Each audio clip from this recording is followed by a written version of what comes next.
मित्रों, हम सब एक चीज की कामना करते हैं अपने जीवन में, वो है हर तरह के सुख की, सुख भोगने की। सुख मिलना और सुख भोगना, ये दो सुनने में एक जैसा लगता है किंतु एकदम अलग अलग है। हमारी कुंडली में, हमारे जीवन में हमें सुख प्रदान करने वाले एक ही प्लेनेट है, वो है शुक्र। शुक्र अगर कुंडली में किसी भी तरह से नेगेटिव हुए, कमजोर हुए, नीच के हुए, या फिर नेगेटिव हाउस में बैठे हो और मैलेफिक प्लैनेट के साथ कंजंक्शन हो, तो व्यक्ति अगर बाकी सब चीज़ें उसको मिल भी जाए, मान लीजिए उसको अपना मकान मिला, काफ़ी बड़ा बंगलो मिला, किंतु उसकी नौकरी कहीं दूर है या काम उसका बहुत दूर है, वहाँ वो रेंटेड हाउस में रह रहा है, अपने घर में उसका यदा कदा आना होता है। या फिर अगर खाने पीने का शौकीन हो तो कुछ ऐसे रोग लग जाते हैं, शुगर है या किसी तरह के कोई रोग लग जाते हैं, खाने पीने में पूरी तरह से रेस्ट्रिक्शन लग जाती है, खाने का सुख भी नहीं मिलता।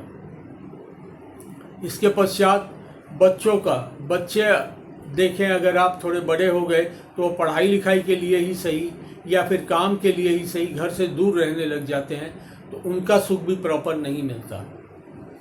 कहने का अर्थ ये है कि जीवन में तमाम तरह के सुख अगर आप भोगना चाहते हैं तो उसके लिए आपका शुक्र का मजबूत होना आपकी कुंडली में या आपके जीवन में बहुत महत्व रखता है।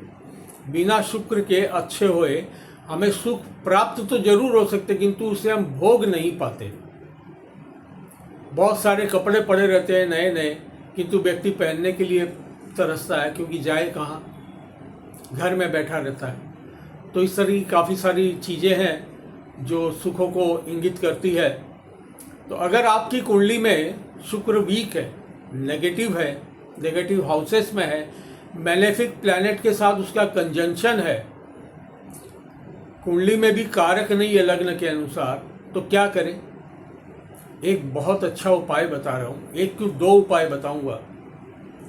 अगर आपके पास पैसे हैं, आप समर्थ हैं, खर्च कर सकते हैं, तब तो महालक्ष्मी जी का एक हवन होता है हर पूर्णिमा को, जिसमें एक मंत्र है ओम श्रीम ह्रीम नमः।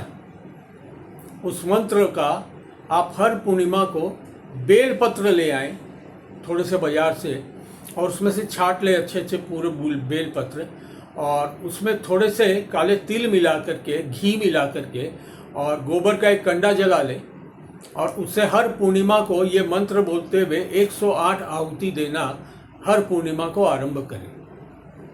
आप देखेंगे कि जो भी चीज़ें आपको ईश्वर के द्वारा प्राप्त हुई है, आपको उन सब चीज़ों का सुख आप भोग पाने में सक्षम हो पाएंगे। अगर आपके पास पैसे नहीं हैं, फाइनेंशियल क्राइसिस से आप गुजर रहे हैं, तो भी शुक्र को मजबूत करना बहुत ज़रूरी है। तो महालक्ष्मी माँ का श्री सूक्त का पाठ आप नित्य करना आरंभ करें।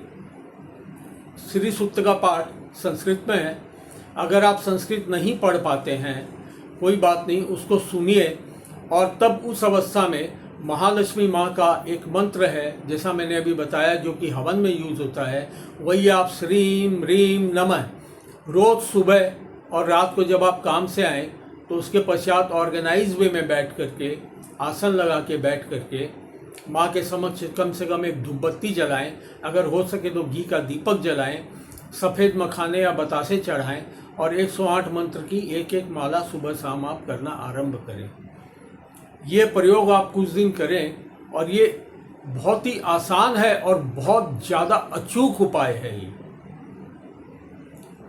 अगर आप पैसे नहीं खर्च कर सकते तो आप थोड़ी मेहनत करें और ये मंत्र का जाप आप करना चालू करें।